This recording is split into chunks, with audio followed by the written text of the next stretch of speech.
السلام علیکم ورحمۃ اللہ وبرکاتہ۔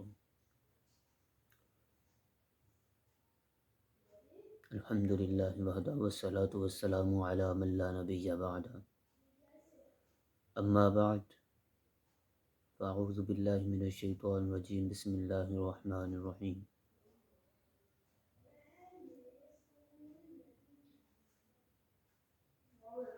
ان اللہ وملائکتہ یصلون علی النبی یا ایہا الذین آمنوا صلوا علیہ وسلموا تسلیما۔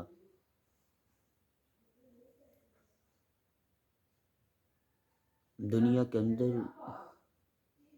ہر انسان اپنے لیے دعائیں کرتا ہے اور ہر انسان چاہتا ہے کہ اس کے لیے دعائیں قبول ہوں، لیکن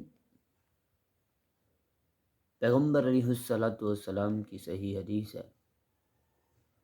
فرمایا جو شخص اپنے بھائی کے لیے دعا کرتا ہے تو اللہ تعالی اس کے لیے ایک فرشتہ مقرر کر دیتا ہے جو اس کے لیے دعا کرتا ہے تو تجھے بھی ایسے ہی ملے۔ اور دوسری بات، بندہ انسان کے لیے دعا کرے تو اس کے لیے تو ایک دعا اس کے لیے بھی کر دی جاتی ہے، لیکن اس سے بڑا سودا مجھے نہیں لگتا دنیا کے اندر کوئی ہوگا کہ انسان اللہ کے نبی محمد صلی اللہ علیہ وسلم کے لیے درود پڑھے، ان کے لیے دعا کرے۔ عام کے لیے تو صرف ایک ہے نا، کہ ایک کے لیے کرے گا تو اس کے لیے ایک قبول ہوگی، تو پیغمبر علیہ الصلاۃ والسلام پر کوئی بندہ درود پڑھے گا تو اللہ تعالیٰ اس کے بدلے اس پر 10 رحمتیں نازل فرمائے، ایک نہیں 10 رحمتیں۔ درود کی اتنی بڑی فضیلت ہے کہ ایک انسان پیغمبر علیہ الصلاۃ والسلام پر درود پڑھے تو اس کے لیے 10 رحمتیں اللہ کی طرف سے نازل ہوتی ہیں ایک مرتبہ درود پڑھنے سے۔ پیغمبر علیہ الصلاۃ والسلام کی ایک اور حدیث آتی ہے، فرمایا پیغمبر علیہ الصلاۃ والسلام سے سوال کیا گیا، فرمایا جی میں اپنے لیے بھی دعا کرتا ہوں، آپ کے لیے بھی درود بھی پڑھتا ہوں، اتنا عرصہ آپ کے لیے پڑھتا ہوں، اتنا عرصہ آپ کے لیے پڑھتا ہوں، فرمایا اور زیادہ کر لے، تیرے لیے بہتر ہے۔ تو عائد کرتے کرتے کرتے پیغمبر علیہ الصلاۃ والسلام سے سوال کرتے کرتے آخر میں بات یہاں پر ختم ہوئی کہ درود ہی پڑھتا رہے، اللہ تعالیٰ تیری ساری کی ساری حاجتوں کو پورے خود ہی کرتا رہے گا بن مانگے ہی۔ درود پڑھنے کی فضیلت اتنی بڑی ہے کہ پیغمبر علیہ الصلاۃ والسلام کے اوپر اللہ تعالیٰ کا قرآن نازل ہوتا ہے، فرمایا ان اللہ و ملائکتہ یصلون علی النبی، یقیناً اللہ اور اس کے فرشتے پیغمبر علیہ الصلاۃ والسلام پر درود بھیجتے ہیں۔ اللہ تعالیٰ کے ساتھ جب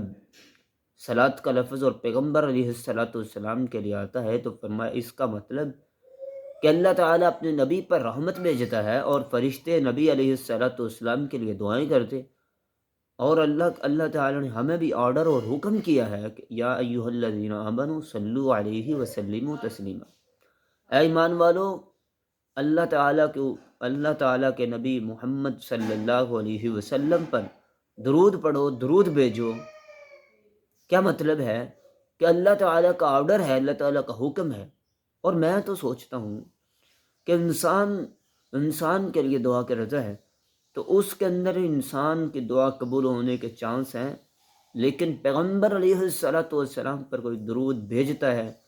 تو کوئی درود رائے گا نہیں جاتا، کیونکہ پیغمبر علیہ الصلاۃ والسلام اللہ کے محبوب ہیں، اور اللہ کے محبوب محمد صلی اللہ علیہ وسلم پر کوئی درود بھیجتا ہے تو یہ درود بھیجنے والا اللہ کے محبوب پر درود بھیج رہا ہے، تو اللہ ایسا نہیں کرے گا کہ اپنے محبوب کے لیے کی ہوئی دعا کو رد کر دے۔ اللہ اپنے محبوب کے حق میں کی ہوئی دعا کو رد کر دے، یہ نہیں ہو سکتا، کیونکہ اللہ اپنے محبوب سے محبت کرتا ہے اور پیار کرتا ہے، اور ہمیں بھی اپنے پیغمبر پر درود بھیجنے کا حکم کر رہا ہے، تو اسی لیے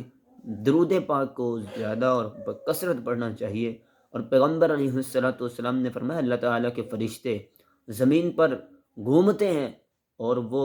جو بندہ اللہ تعالیٰ کے پیغمبر پر درود بھیجتا ہے تو وہ اس کا درود پیغمبر علیہ الصلوۃ والسلام پر پیش کرتے ہیں۔ اتنی بڑی فضیلت ہے اس درود کی۔ درود پاک پیغمبر علیہ الصلوۃ والسلام کے سکھائے ہوئے طریقے کے مطابق اگر کوئی پڑھتا ہے تو اللہ تعالیٰ اس کے درود کو قبول کرے گا، اور اللہ تعالیٰ اس کے لیے رحمتوں کے دروازے کھول دے گا، اللہ تعالیٰ اس کو برکتوں سے نواز دے گا، اللہ تعالیٰ اس کے لیے اپنی رحمت میں اس کو جگہ دے دے گا۔ وآخر دعوانا الحمد للہ رب العالمین۔